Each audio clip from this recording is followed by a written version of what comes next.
चलो we have started the class, ठीक है। इवोल्यूशन, यार we have started the class, hello, ठीक है। अब मुझे बताओ इवोल्यूशन के बारे में आपको पता क्या है एंड इवोल्यूशन होता क्या है। पता होता तो हम चैप्टर पढ़ने नहीं आते राइट बहुत बढ़िया। Evolution is nothing but descents with modification, ठीक है। अब इसका क्या मतलब है, ओके अपने से छोटे बच्चे तो बहुत देखे होंगे आपने, देखे होंगे। कभी ऐसा फील हुआ है अपने से छोटे बच्चों को देखने के बाद कि ये मुझसे ज्यादा तेज है, या फिर इसको तो अभी से आता है और मुझे ये सब बातें नहीं पता थी। ऐसा फील होता है कभी, बहुत ज्यादा। किस वजह से? आप ज्यादा इवॉल्व हो या वो बच्चा? वो बच्चा ज्यादा इवॉल्व है, ठीक है। तो हालांकि आप अपने और उस बच्चे में बहुत ज्यादा इवोल्यूशन आप पता नहीं लगा पाओगे, क्योंकि इतना सा टाइम इवोल्यूशन को पता लगाने के लिए काफी नहीं होता। इसके लिए आपको बहुत ज्यादा टाइम की जरूरत पड़ती है, मिलियन ईयर्स की जरूरत पड़ती है, तब आप कुछ बता पाओगे कि हाँ इवोल्यूशन हुआ है, ठीक है। So what is evolution? Evolution is basically evolution of life, किस तरीके से आपकी लाइफ जो है वो ओरिजिनेट हुई है, ओके। और यूनिवर्स कैसे बना है, पता है।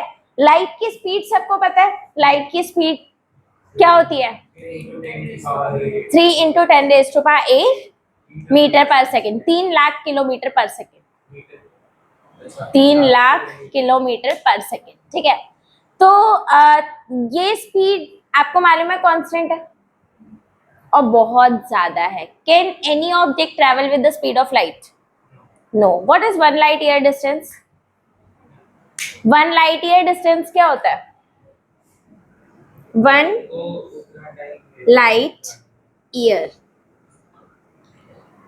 3 लाख किलोमीटर उसने ट्रेवल किया इन 1 सेकेंड, ठीक है। एक साल में, ये तो 1 सेकेंड हुआ, तो 1 घंटे में कितना ट्रेवल करेगा? इनटू में 3600, इनटू में फिर एक दिन में कितने घंटे होते हैं? 24, और उसके बाद एक साल में दिन कितने होते हैं? 365। इतना डिस्टेंस, और ये सारा डिस्टेंस कितने में है? किलोमीटर्स। ये सारा डिस्टेंस किस में है? किलोमीटर में है।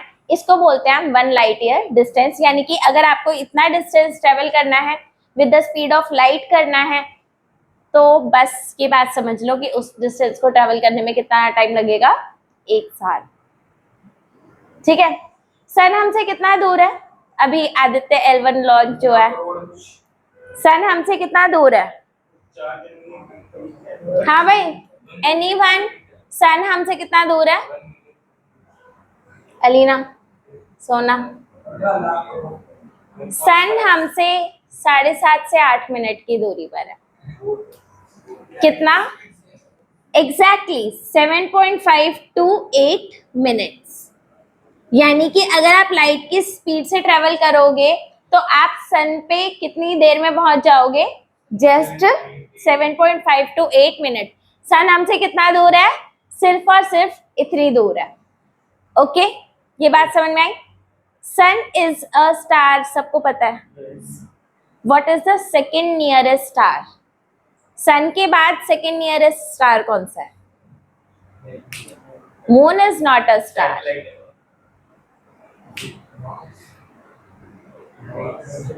Proxima Centauri, and that star is approximately 4.3 years, light years away from our earth। मतलब अगर आपको उस स्टार पर जाना है जो सेकेंड नियरेस्ट स्टार है, वो कितनी दूरी पर होगा? वो आपसे 4.5 साल दूर है। सन पे जाने में कितना टाइम लगता है? 7.5 मिनट, और वहां पे आपको कितना लगेगा? 4.5 साल। और आपके जो स्टार्स हैं वो कितनी दूर है, एक्चुअल में कितनी दूर है बाकी स्टार्स? मिलियन लाइट ईयर्स, ठीक है। Billion light years, million light years भी हो सकता है। एंड अब आपको समझ में आ रहा है आपका यूनिवर्स कितना बड़ा है, ठीक है। आपका यूनिवर्स एक्चुअल में, सच बता रही हूँ, बहुत ज्यादा बड़ा है, अगर आप इसको इमेजिन कर पाओ, ओके। एक बात मैं आप लोगों को और बताना चाहूंगी, सन इज अ स्टार, आपको पता है सन इज अ स्टार, और सन कोई ऐसा स्टार नहीं है जो बहुत बड़ा स्टार है, कोई बहुत बड़ा स्टार नहीं है, छोटा सा एवरेज साइज का, बहुत छोटा भी नहीं है बहुत बड़ा भी नहीं, एवरेज साइज है। ओके, सन के पास एनर्जी कहाँ से आती है? सन आपको मालूम है, अगर मैं अभी भी 5 मिनट खिड़की के सामने खड़ी हो जाऊं, धूप लगती है ना, गर्मी लगती है, अच्छा नहीं लगता, तो सन के पास इतनी हीट आती कहाँ से है? हाँ, खुद की हीट है, खुद में कैसे आई? मून के पास अपनी एनर्जी नहीं है, सन के पास कैसे है? Exactly, nuclear reaction. ठीक है, कमल सर ने पढ़ाया है, ग्रेट। ओके बच्चे, न्यूक्लियर फ्यूजन रिएक्शन होते हैं, आपके दो हाइड्रोजन एटम, हमारे पास इतनी कैपेबिलिटी नहीं है कि हम उन्हें फ्यूज कर दे, लेकिन सन के पास इतनी कैपेबिलिटी है कि वो उन्हें फ्यूज कर देता है। आपके दो हाइड्रोजन एटम फ्यूज करके क्या बनाते हैं? हीलियम। हीलियम फर्दर फ्यूज होगा, फिर वो एटम फर्दर फ्यूज होता है, फिर वो एटम फर्दर फ्यूज होगा। क्या ऐसी स्टेज आएगी जब सारे एलिमेंट फ्यूज हो चुके होंगे? उस टाइम पे दो बातें होंगी, पहली बात, आप ऑलरेडी बहुत ज्यादा हैवी मेटल बना चुके हो या हैवी एलिमेंट बना चुके हो, और दूसरी बात क्या होगा, उसका मास कितना होगा? हाइड्रोजन का मास कितना है? बहुत कम, 1 यूनिफाइड। मैं बिना देखे बता दूं, नालायक। ठीक है, तो एग्जैक्टली यूनिफाइड 11008। ओके सो आप लोगों को मालूम है कि हाइड्रोजन एटम बहुत छोटा है, जब फ्यूजन होगा उसका मास बढ़ गया, फिर से फ्यूजन होगा, फिर मास बढ़ गया, फिर से फ्यूजन हुआ, फिर से मास बढ़ गया, और ऐसे करते करते मास कितना बढ़ेगा बच्चे? बहुत ज्यादा मास बढ़ जाता है। इतना ज्यादा मास आपका बढ़ जाएगा, उससे जो चीज बनती है उसको क्या बोलते हैं? स्टार की आपकी डेथ हो जाएगी, और क्या बनेगा? Black hole. ब्लैक होल का मास कितना होता है बच्चे? Infinite is a small term to say the mass of black hole. उसका इतना ज्यादा मास होता है, जितना ज्यादा मास उतनी ज्यादा ग्रेविटी। ठीक है, लाइट भी उस ब्लैक होल को एस्केप नहीं कर पाती है। ठीक है, ये बात समझ में आई? तो आप अगर यहाँ पर ध्यान दोगे तो बहुत सारे लोग ये बोलते हैं कि आपका जो यूनिवर्स है that was started by big bang. ठीक है, बहुत सारे लोग बोलते हैं कि आपका universe was started by big bang, लेकिन there is one more theory जिसे कहा जाता है that big bang was just the end of the previous universe. उससे पहले जो यूनिवर्स था उसका वो एंड है और न्यू की स्टार्टिंग है। तो आपके पास अभी तक सिर्फ एक यूनिवर्स रहा है या बहुत सारे? बहुत सारे। होता क्या है आपका, अब जैसे यहाँ पर स्टार है, स्टार में फ्यूजन होता गया होता गया होता गया, आपके पास क्या आ गया? ब्लैक होल आ गया आपके पास। ब्लैक होल क्या करेगा? ऑब्वियसली ये इतना ज्यादा, और ब्लैक होल भी अलग अलग साइजेस के होते हैं। ठीक है, बाद में वो भी फ्यूज हो जाएंगे। तो अब आपके पास क्या होगा? सिर्फ एक सिंगल चीज है पूरे यूनिवर्स में। अब क्या है? Only a single thing. ठीक है, और जब इस सिंगुलैरिटी का एक्सप्लोजन होता है उसको हम बिग बैंग थ्योरी बोलते हैं। उसको हम क्या बोलते हैं? Big bang. जब आपका ये सिंगल चीज एकदम से एक्सप्लोड होगा तो आपका वो सिंगल से आपका पूरा का पूरा यूनिवर्स बन जाता है। समझ में आई बात? ठीक है, वो पहले मुझे ऐसा लगता था कि big bang theory is only about the solar system and the sun, but it is actually not, it is about the whole universe. ठीक है, पूरे यूनिवर्स की हम बात कर रहे हैं। अब ये आपका पूरा यूनिवर्स बन गया, स्टार्स बन गए, प्लैनेट्स बन गए, फिर से क्या होगा? स्टार्स में फिर से फ्यूजन रिएक्शन हो रही है, फिर से वो सिंगल बनेगा, बाद में फिर एक्सप्लोड करेगा। तो बिग बैंग सिर्फ एक बार हुआ है या बहुत बार होंगे? बहुत बार होंगे। तो big bang is a starting of this universe and and of the previous universe. ये बात समझ में आई? तो वो है आपकी big bang theory. Big bang theory के टाइम पर अर्थ की जो सिचुएशन होगी या एटमॉस्फेयर रहा होगा, क्या वो सेम होगा जैसा आज है? क्या बिग बैंग थ्योरी मतलब उसके टाइम पर अर्थ या फिर जो चीजें कंडीशंस रही होंगी वो सेम है एकदम? ना, उस टाइम पे टेम्परेचर कितना होगा, बहुत ज्यादा। गैसेस क्या सेम थी, गैसेस भी सेम नहीं थी। उस टाइम पे रिड्यूसिंग एटमॉस्फेयर था, दैट मीन्स आपके पास ऑक्सीजन जो था वो बहुत ही ना के बराबर था, ऑक्सीजन आपके पास नहीं था। ये बात समझ में आ गई? Is this clear to everyone? और एक और इंटरेस्टिंग फैक्ट ये है, आप लोग रात को स्टार्स देखते हो? How many of you like watching stars? ठीक है, हाँ, एक्चुअली मुझे स्टार का तो पता नहीं, but I like watching moon. Okay, ठीक है, तो स्टार, हाँ, अच्छा, ओके फाइन, ये बात समझ में आई। तो आपने वो देखा, स्टार्स जो आप देखते हो वो स्टार्स अभी वैसे ही है या अभी है भी या नहीं है? हाँ बच्चे, स्टार्स आपसे मिलियन लाइट ईयर्स दूर है, यानी कि उनके तरफ से लाइट आने में आपके पास कितना टाइम लगेगा, मिलियन ईयर्स। यानी कि जो आप आज के स्टार्स देख रहे हो वो कितने टाइम पहले के स्टार्स है, मिलियन ईयर्स पहले के। और अब वो स्टार एग्जिस्ट करते हैं या नहीं करते हैं, क्या हमें ये बात मालूम है? जी नहीं। ठीक है, ओके। अब अगर हम बात करें लास्ट बिग बैंग थ्योरी, जो लास्ट बिग बैंग हुआ था वो कब हुआ था? लास्ट कब हुआ था? 20 billion years ago. Last big bang कब हुआ था? 20 बिलियन ईयर्स अगो। ये बात समझ में आई? ओके, हमारा अर्थ जो है वो कितने बिलियन ईयर्स पुराना है? अर्थ, अर्थ कब बना?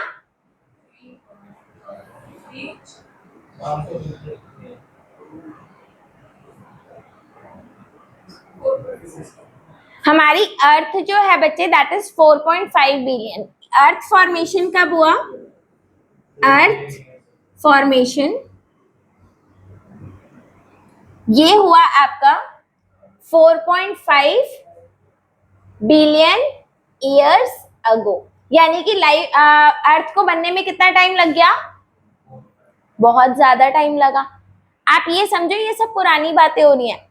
20 billion years ago, 4.5 billion years ago, इसके 500 मिलियन ईयर्स लेटर क्या बना आपके पास? लाइफ।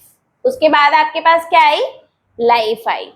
और पहली जो लाइफ आई, क्या वो सेल्यूलर लाइफ थी? नहीं। उसके बाद आपके पास सेल्यूलर लाइफ आई, और जो आपके पास पहली लाइफ आई होगी वो प्रोकैरियोटिक रही होगी या फिर यूकैरियोटिक? वो आपकी प्रोकैरियोटिक रही होगी। क्यों प्रोकैरियोटिक? अच्छा, वहां पर प्रोकैरियोटिक का आना आप बुरी बात बोलोगे या कि एडवांस नहीं था, बुरा था, पुराना था, ऐसे बोलोगे?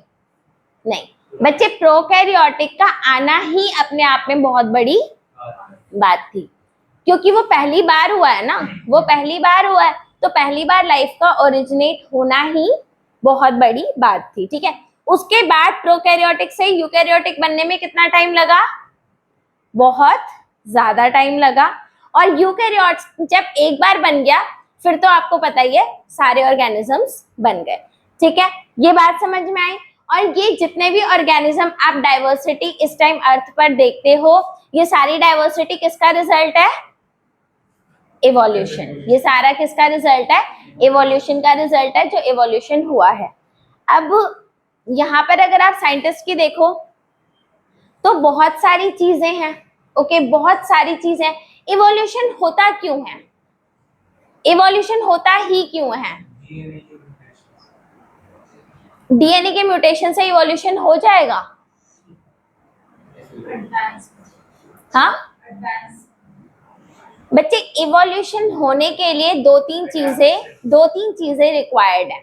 सबसे पहली चीज डाइवर्सिटी होनी चाहिए। इवोल्यूशन होने के लिए क्या क्या होना चाहिए आपके पास? सबसे पहले क्या होना चाहिए? डाइवर्सिटी। और वो डाइवर्सिटी भी किस टाइप की होनी चाहिए? Genetic diversity. तो आपके पास क्या होना चाहिए?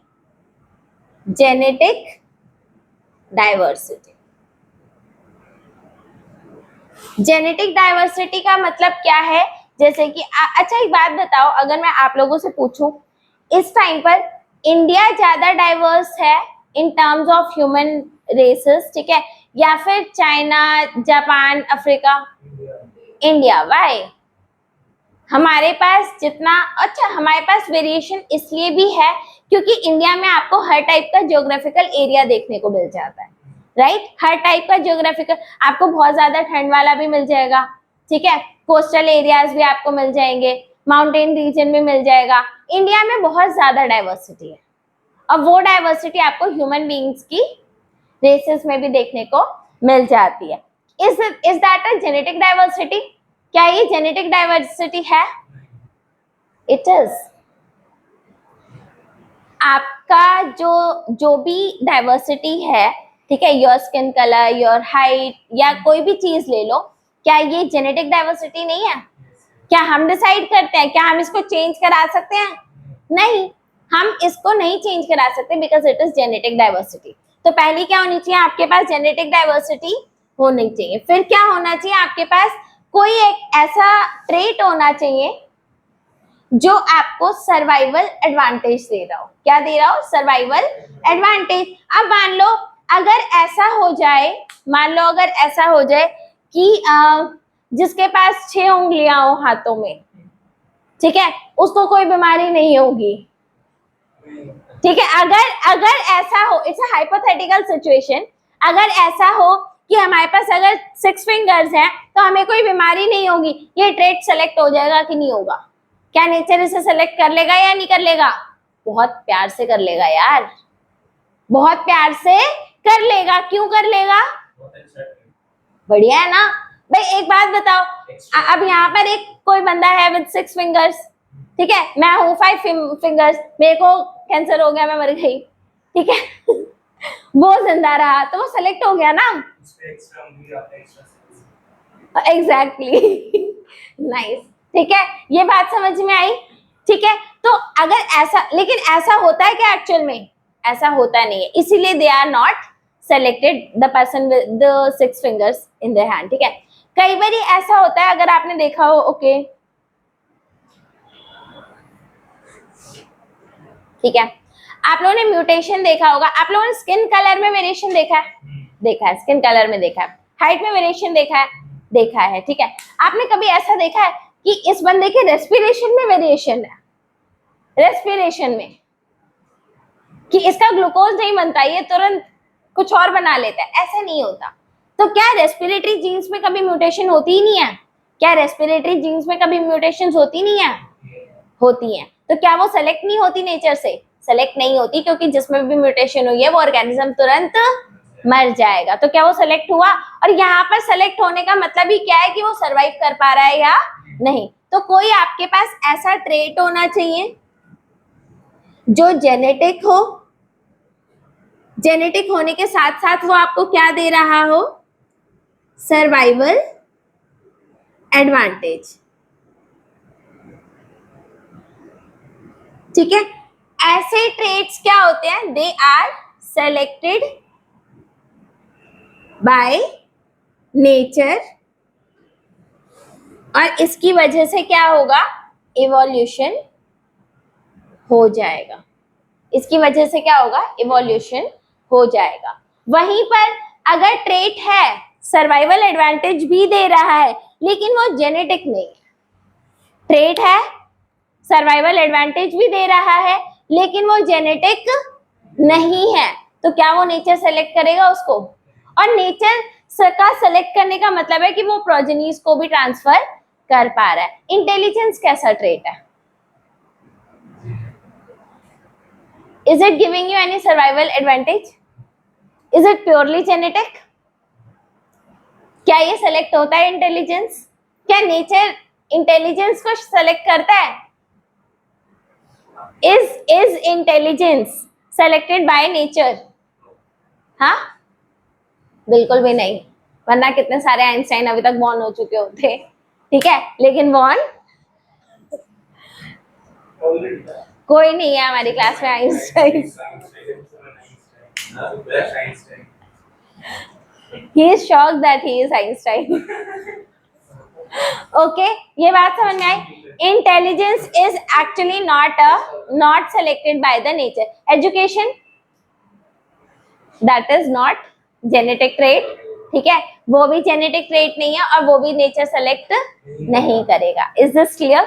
ठीक है, यहाँ तक ये बात समझ में आई. अच्छा okay, big bang theory clear हो गया. बिग बैंग थ्योरी क्लियर हो गया. अब इसके बाद है कि लाइफ कैसे ओरिजिनेट हुई अर्थ पर. लाइफ कहाँ से आई अर्थ के ऊपर. तो लाइफ कहाँ से आई अर्थ पे, इसके लिए क्या क्या चीजें हैं भाई. अब एक तो थ्योरी है बच्चे, ठीक है. एक थ्योरी ये बोलती है कि भाई जैसे लाइफ अभी है ऐसे ही पहले भी थी और ऐसे ही फ्यूचर में भी रहेगी. Can this be true? Can this be true? जी नहीं. तो उन्होंने क्या कहा था, यहाँ पर आपके एनसीईआरटी में लिखा हुआ है बच्चे, एक बार देख लो. They have written this origin of life. ये तो हो गया आपका. अच्छा चलो ओके बच्चे, दो तीन बातें हैं. पहली चीज तो ये है कि एक थ्योरी थी जिसको हम बोलते हैं पैनस्पर्मिया. एक थ्योरी क्या है आपका, पैनस्पर्मिया. What is panspermia? कि पूरे यूनिवर्स में कुछ ऐसे स्पोर्स हैं जो प्रेजेंट हैं, अब वो अर्थ पे भी आए और वहां से हमारी लाइफ ओरिजिनेट हो गई. ठीक है, ये क्या है आपकी थ्योरी ऑफ पैनस्पर्मिया, कि लाइफ कहाँ से आई है, अर्थ पे नहीं ओरिजिनेट हुई और लाइफ कहाँ से आई, बाहर से आई. तो what is theory of panspermia?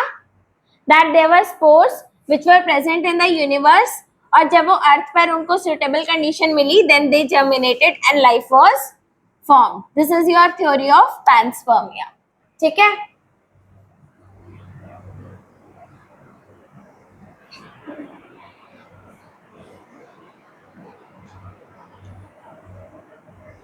तो पहला हो गया आपका थ्योरी ऑफ पैनस्पर्मिया.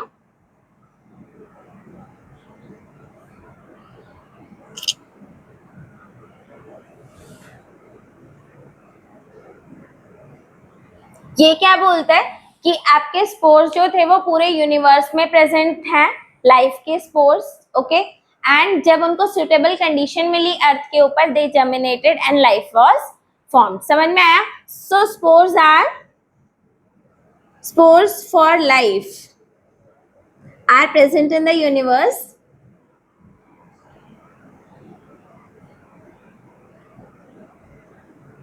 ठीक है, they got suitable condition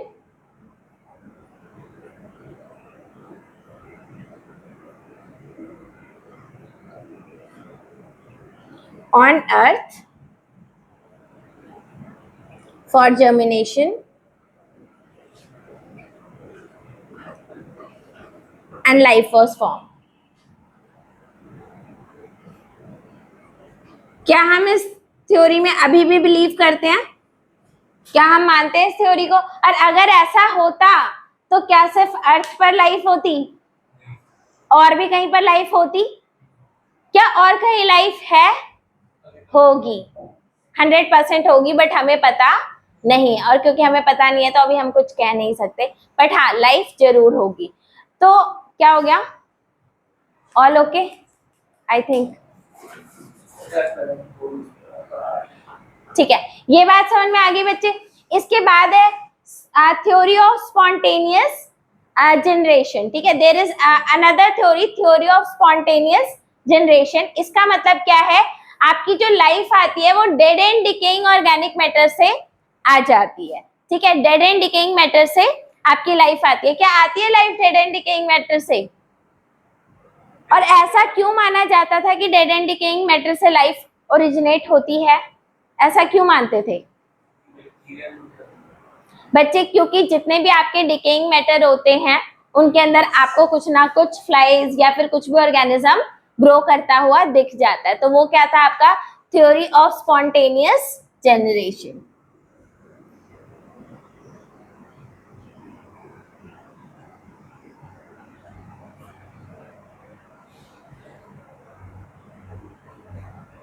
इसमें क्या है, that life originates from dead and decaying organic matter, वहां से लाइफ आती है.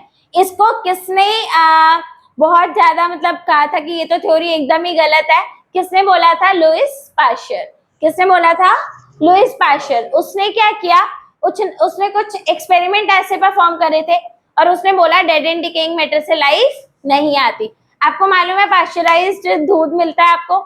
अरे दूध कैसा होता है? मिल्क मिलता है ना, कैसा होता है? उसको पाश्चराइज क्यों करते हैं? To stop the growth of microbes. ठीक है, अब हुआ क्या, अगर आप देखोगे आपने कुछ एक फ्लास्क लिया, कॉनिकल फ्लास्क लिया, इसके अंदर आपने कुछ dead and decaying organic matter डाल दिया। ओके, एक को आपने क्या करा, उसको कंप्लीटली उसका एयर जो था वो ब्लॉक कर दिया, मतलब बाहर से कुछ भी एंटर कर नहीं सकता, and the whole thing was sterilised. Sterilised का क्या मतलब होता है? स्टरलाइज्ड का मतलब होता है कि उसमें कोई भी जर्म्स प्रेजेंट नहीं थे, वहां पे कोई भी माइक्रो ऑर्गेनिज्म प्रेजेंट नहीं थे। क्या हम किसी चीज को स्टरलाइज कर सकते हैं? और स्टरलाइज करने का तरीका क्या होता है? अगर मैं अभी अपना हाथ जो है, ठीक है, ये अभी, ठीक है, अगर किसी मीडिया के ऊपर ऐसे रख दूं और उस मीडिया प्लेट को पर्टिकुलर टेम्परेचर पे रख दूं, क्या उसमें माइक्रोब ग्रो करेंगे? क्यों? हाथों पर तो बहुत सारे माइक्रोब्स हैं और अभी भी हैं। ठीक है, अब मुझे ऐसा कुछ करना है जिससे मेरे हाथों से कोई भी माइक्रोब ना ग्रो करे, तो उसके लिए हम क्या करेंगे? स्टरलाइज्ड। और स्टरलाइज्ड कैसे करते हैं? सैनिटाइजर यार, सैनिटाइज नहीं करते। 0.1 बच जाता है, वो 0.1 के लिए आप आग लगा लो। ठीक है, हाथ जला लोगे तो आपका बच जाएगा। Okay, theory of spontaneous generation. तो अब आप प्लीज याद रखो, स्टरलाइजेशन करने का ना प्रोसीजर दो होते हैं बेसिकली, अगर मैं आपको बताऊं। ठीक है, देयर इज अ थिंग, अगर आप किसी भी चीज को हाई टेम्परेचर पे ट्रीट करते हो और साथ ही साथ उसको हाई प्रेशर देते हो, तो उसका स्टरलाइजेशन हो जाता है और कंप्लीटली उसमें जितने भी जर्म्स हैं वो जर्म फ्री हो जाता है। इस प्रोसीजर को आप ऑटोक्लेविंग बोलते हो, वो हम नहीं करते, लेकिन डेफिनेटली अगर मैं आपको बताऊं, अगर आप किसी भी चीज को स्टरलाइज करना चाहो तो आप कर सकते हो। For example, the best thing that you can do with your hand is to wash your hands. ठीक है, after washing in your hand what you can do is use hand sanitiser. आपने सैनिटाइज भी कर लिया, wash भी कर लिया, अब आपके हाथों में बहुत कम जर्म्स हैं और वो आप एक्चुअल में टेस्ट भी कर सकते हो। अब आप अपने हाथों को न्यूट्रिएंट प्लेट पे लगाओगे तो उसमें माइक्रोब्स के ग्रो होने के चांसेस बहुत कम होते हैं। एक तरीका और कर सकते हैं हम, दैट इज कि आप जो एक्सपेरिमेंट कर रहे हो उसके चारों तरफ मतलब थोड़ी सी आग जला लो, जैसे दिया होता है ना, वो जला लो। तो दिए के पास क्योंकि गर्मी होती है तो उधर भी माइक्रोब्स बहुत कम आते हैं। ये बात समझ में आई? ठीक है, तो मंदिरों में हम इसी पर्पज से दिया लगाते हैं या कोई और पर्पज होता है? पर्पज सेम होता है, पर्पज सेम होता है। वहां पर हम दिया लगाते हैं इसलिए क्योंकि वो एटमोस्फेयर जो आपका जर्म फ्री हो। एग्जैक्टली ठीक है, ये बात समझ में आ गई। तो थ्योरी ऑफ स्पॉन्टेनियस जनरेशन क्या होता है कि लाइफ जो है वो dead and decaying organic matter से आ रहा है। अब इधर इन्होंने क्या करा कि इन्होंने फ्लास्क को पहले स्टरलाइज कर लिया और स्टरलाइज करने के बाद इसका एयर एकदम ब्लॉक कर दिया। क्या इधर कोई लाइफ आएगी? नहीं। वहीं पर अगर आप एक कॉनिकल फ्लास्क लो जिसके अंदर आपने dead and decaying organic matter डाला और इसे ओपन छोड़ दिया, इसमें लाइफ आएगी? यस, इसमें लाइफ आएगी, इसमें लाइफ नहीं आएगी। Is this clear? तो लुइस पाश्चर ने थ्योरी ऑफ स्पॉन्टेनियस जनरेशन को तो ऐसे एकदम मतलब नकारा था कि भाई तू तो कभी भी एग्जिस्ट नहीं करता और ना ही कभी कर सकता है, तुम्हारी यही औकात है, राइट? तो ऐसा तो बिल्कुल भी नहीं होता। ओके, तो लुइस पाश्चर ने क्या कहा, life comes from a pre existing life. Life कहां से आती है? Pre existing life. जब तक आपका पहले कोई लाइफ नहीं होगा तब तक आपके पास दूसरी लाइफ नहीं आएगी। ये बात समझ में आई? यहां तक तो हमें समझ में आ गया, लेकिन लाइफ आई कहां से? अभी तक भी ये बात तो क्लियर करी नहीं है हमने, क्योंकि लाइफ कहां से आई, पहली लाइफ कहां से आई, ये बात तो अभी भी नहीं पता। तो आप लोग क्या सोचते हो, पहली लाइफ अर्थ पर कहां से आई? क्या लगता है क्या हुआ होगा? क्या एलियंस आए? बच्चे, सबसे पहले आपका जो आया था, सबसे पहले जो हुआ था वो हुआ था आपका केमिकल केमिकल इवोल्यूशन, सबसे पहले आपका क्या हुआ था, केमिकल इवोल्यूशन, उसके बाद क्या हुआ, बायोलॉजिकल इवोल्यूशन। इसका मतलब क्या है, अगर मैं आपको बताऊं कि अगर आपको मालूम है कि पहले लाइफ नहीं थी, राइट, तो क्या एलिमेंट्स भी नहीं थे, एलिमेंट्स तो थे, पहले लाइफ नहीं थी, लेकिन हाइड्रोजन तो था, ठीक है, अब मीथेन गैस तो थी, हाई टेम्परेचर था, लाइटनिंग थी, उन सब ने मिल करके क्या बना लिया, इनऑर्गेनिक सब्सटेंस से ऑर्गेनिक सब्सटेंस बना लिया। तो सबसे पहले क्या हुआ आपका, इनऑर्गेनिक सब्सटेंस से क्या बना, इनऑर्गेनिक सब्सटेंसेस से क्या बना आपका, ऑर्गेनिक, और जब ऑर्गेनिक बन गया, इसके बाद क्या हुआ, आपकी लाइफ स्टार्ट। ये बात समझ में आई। अब आप इधर देख लो एक बार, ठीक है। सो Oparin of Russia, so there was a scientist Oparin of Russia and Haldane of England. There were two scientists. They proposed that the first life could have come from a pre-existing non-living organic molecule. तो पहली life कहाँ से आई, non-living organic molecule such as RNA and protein. उन्होंने क्या कहा, RNA and protein. ये बात समझ में आई। अब इसके बाद क्या था बच्चे, एक साइंटिस्ट था जिसका नाम था S L Miller. So there was a scientist S L Miller, और कहाँ का साइंटिस्ट था वो, डेफिनेटली यूएसए का साइंटिस्ट था, अमेरिका है पर्टिकुलरली, अमेरिकन साइंटिस्ट लिखा हुआ है, ठीक है। तो there was a scientist S L Miller, इसने क्या किया कि अर्थ की जो भी प्रिमिटिव कंडीशंस थी वो लैब में क्रिएट करी। और प्रिमिटिव कंडीशन में क्या क्या चीजें थी बच्चे, आपके पास प्रिमिटिव कंडीशन में क्या था, हाइड्रोजन गैस थी प्लस मीथेन गैस थी, अमोनिया प्लस वाटर वेपर्स थे, आपके पास वाटर वेपर्स थे, प्लस क्या था 800 डिग्री सेल्सियस टेम्परेचर। उसने ये सारी चीजें एक्सपेरिमेंटल लेवल पे करी, लैब में क्रिएट करी, और उसने क्या देखा था, फॉर्मेशन ऑफ ऑर्गेनिक मॉलिक्यूल। तो उसने हाइड्रोजन फिल किया, मीथेन किया, अमोनिया किया, हाइड्रोजन किया, ऐसे एटमॉस्फेयर को क्या बोलते हैं बच्चे हम, रिड्यूसिंग एटमॉस्फेयर।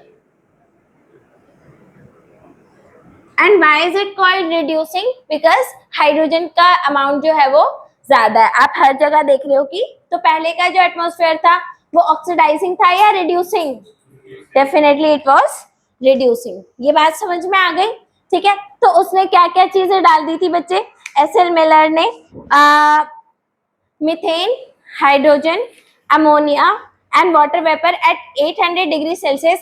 पहले लाइटनिंग भी बहुत ज्यादा होती थी, लाइटनिंग को मतलब क्या बोलते हैं, लाइटनिंग के लिए उसने क्या किया, इलेक्ट्रिक स्पार्क्स। आपके लाइटनिंग होती क्या है, हाँ इलेक्ट्रिक स्पार्क्स उसने क्रिएट किया। And he observe the formation of amino acid. उसने क्या देखा था, फॉर्मेशन ऑफ अमाइनो एसिड। तो ये सारी कंडीशन से उसे क्या मिला, फॉर्मेशन ऑफ अमाइनो एसिड। तो ये बात आप लोग को समझ में आ रही है। इस एक्सपेरिमेंट की क्या इंपॉर्टेंस रही होगी, इस एक्सपेरिमेंट से हमें पता क्या चला, ऑर्गेनिज्म की फॉर्मेशन किस तरीके से हो सकती है और लाइफ हमारी अर्थ के ऊपर कैसे स्टार्ट हुई। अगर हमें ये बात पता होगी। अच्छा, there is one more thing, हम ये बोलते हैं बच्चे कि there was a theory of panspermia, जिसकी वजह से लाइफ जो है वो सिर्फ अर्थ पर नहीं होनी चाहिए, अर्थ के अलावा भी होनी चाहिए। क्या ये थ्योरी भी आपको यही नहीं बताती कि लाइफ सिर्फ अर्थ पे ही होनी चाहिए, बाकी जगह पे भी होनी चाहिए? क्यों? क्योंकि सिमिलर कंडीशन क्या सिर्फ अर्थ पे है या कहीं और भी है? कहीं और पर भी है, ठीक है। मून पर वाटर ढूंढना क्यों इम्पोर्टेंट है? एग्जैक्टली, वो भी लाइफ का स्टार्टिंग मटेरियल होता है। अगर आपके पास वाटर मॉलिक्यूल्स होंगे then you can start a life. अगर वाटर मॉलिक्यूल्स नहीं होंगे then can you start a life? नहीं। अगर कभी लाइफ मून पर स्टार्ट हो तो वहां के ऑर्गेनिज्म हमारी अर्थ के ऑर्गेनिज्म से कैसे अलग होंगे? हाँ, क्या वो हमारे जैसे दिखते होंगे? अगर हम मून पर जाएं और वहां पर मिलियन ईयर्स रहने लग जाएं तो हमारे अंदर क्या चेंज आ जाएगा? वेट का कुछ होगा और एज, और कान होंगे हमारे पास? कान होंगे? वहां एटमॉस्फेयर नहीं है तो क्या क्या आपके कान खत्म नहीं हो जाएंगे? और जब कान नहीं होंगे तो बोलने के लिए माउथ भी नहीं चाहिए। एग्जैक्टली तो अंधेरा नहीं बच्चे, 14 दिन तक लाइट आती है वहां पे। ठीक है, मुझे लगा आपने विक्रम लैंडर की इमेज देखी होगी जिसमें शेडो वेडो दिखती है। ठीक है, ओके, ये बात समझ में आ गई आप लोगों को? तो वहां पे ऑर्गेनिज्म अगर हम वहां पर जाकर रहे तो क्या हमारा इवोल्यूशन एक्चुअल में हो जाएगा? हो जाएगा। ठीक है, और अगर हम ऐसा करें कि कुछ ऑर्गेनिज्म ह्यूमंस अगर अर्थ पे रह रहे हैं और कुछ को हमने मून पे छोड़ दिया एंड बाय चांस वो सरवाइव भी कर गए, बाय चांस वो सरवाइव भी कर गए एंड यू नो दैट कि हमारे पास रॉकेट तो है ही है आने जाने के लिए, तो मिलियन ईयर्स लेटर अगर हम वहां के ऑर्गेनिज्म को यहाँ पर लेकर आए, will they B same human? तो क्या हम उसको डिफरेंट स्पीशीज बोलेंगे? हाँ, वो भी डिफरेंट ही होंगे। तो मुझे ये बताओ, क्या वो सेम स्पीशीज होगी या नहीं होगी? वो सेम स्पीशीज नहीं होगी, इस बात का पता हम कैसे लगाएंगे? बच्चे, इस बात का पता आप ऐसे लगा सकते हो कि नाउ वहां के जितने भी ऑर्गेनिज्म है they will not be able to reproduce with the organism which are there on the earth. और अगर ऐसा होता है, in that case you can say that two species are now formed, one is on earth, फिर हम बोल सकते हैं कि अर्थ के ह्यूमंस है और वो चांद के ह्यूमंस है। ठीक है, और वो दो अलग अलग स्पीशीज बन गई। ये बात समझ में आई? ऐसे ही स्पीशीज बनती हैं, इसी तरीके से स्पीशीज बनती हैं। ये बात समझ में आया? Is this clear? पक्का? ओके, तो अब यहाँ पर आओ। तो एसएल मिलर ने क्या किया था भाई? हाइड्रोजन डाला, मीथेन डाला, अमोनिया डाला, वाटर वेपर्स डाला, कितना टेम्परेचर दिया? 800 डिग्री सेल्सियस टेम्परेचर दिया। एटमॉस्फेयर कैसा था? रिड्यूसिंग एटमॉस्फेयर था। लाइटनिंग को कैसे उसने इंड्यूस किया? इलेक्ट्रिक स्पार्क से इंड्यूस करा। उसने क्या ऑब्जर्व किया? Formation of amino acid. Was this a successful experiment और फेल्ड? अरे बहुत ज्यादा सक्सेसफुल था यार, एनसीईआरटी में पब्लिश हुआ है। जो चीज एनसीईआरटी में आ जाए मतलब समझ जाओ वो बहुत ज्यादा सक्सेसफुल है। ठीक है, बहुत ज्यादा, क्योंकि यहाँ पर वही चीजें डाली जाती है जो कि जिनके ट्रुथ होने के चांसेस बहुत ज्यादा होते हैं। ये बात समझ में आई? Is this clear? लेकिन उसको तो सिर्फ और सिर्फ अमाइनो एसिड मिला था, तो उससे हम ह्यूमंस पे कैसे पहुंचे? अरे भाई एक छोटा सा क्लू तो मिल गया, छोटा सा क्लू तो मिल गया, उसके बाद आप इवोल्यूशन जो है वो प्रेडिक्ट कर सकते हो। ये बात समझ में आई? Is this clear? तो आगे देख लो बच्चे, he observed the formation of amino acid in the similar experiments. In the similar experiment, other observed the formation of sugar, nitrogenous bases, pigments and fat molecules. ठीक है, समझ में आया? तो ये बात समझ में आई। बाकी जो एक्सपेरिमेंट्स है उन्होंने और भी ऑर्गेनिक मॉलिक्यूल देखे। क्या किसी ने एक्चुअल में लाइफ फॉर्म होते हुए देखी? नहीं, किसी ने भी अभी तक लाइफ फॉर्म होते हुए नहीं देखा। यानी कि विद इन लैब कंडीशन अभी तक भी हम नॉन लिविंग से लिविंग नहीं बना पाए हैं, अभी तक भी हम नहीं कर पाए हैं। ये बात समझ में आई? Is this clear? लेकिन हाँ, ये आइडिया आप लोगों को समझ में आ रहा है कि हाँ भाई इनऑर्गेनिक से सबसे पहले क्या बना होगा? इनऑर्गेनिक सब्सटेंस से क्या बना होगा? इनऑर्गेनिक सब्सटेंस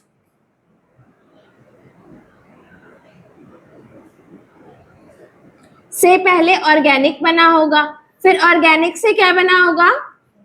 आपकी लाइफ ओरिजिनेट हुई होगी। ये बात समझ में? यहां से लेकर यहां तक क्या है केमिकल इवोल्यूशन, और वहां से लेके यहाँ तक क्या है, बायोलॉजिकल इवोल्यूशन। ये थ्योरी अब तक की बेस्ट एक्सेप्टेड थ्योरी है, जिसको सब बिलीव भी करते हैं और कई सारे एक्सपेरिमेंट इसके फेवर में जाते भी हैं। यहाँ तक ये चीज क्लियर है या नहीं है? Is this clear to everyone? Very good. तो first non cellular life form could have originated 3 billion years back. Okay, ये हो गया।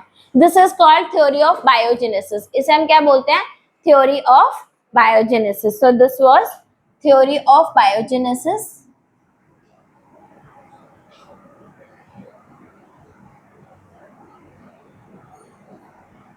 जेनेसिस का मतलब क्या होता है? फॉर्मेशन, ठीक है, generation. And bio is life, तो जनरेशन ऑफ लाइफ। यहाँ तक ये चीज क्लियर है? पक्का 100%?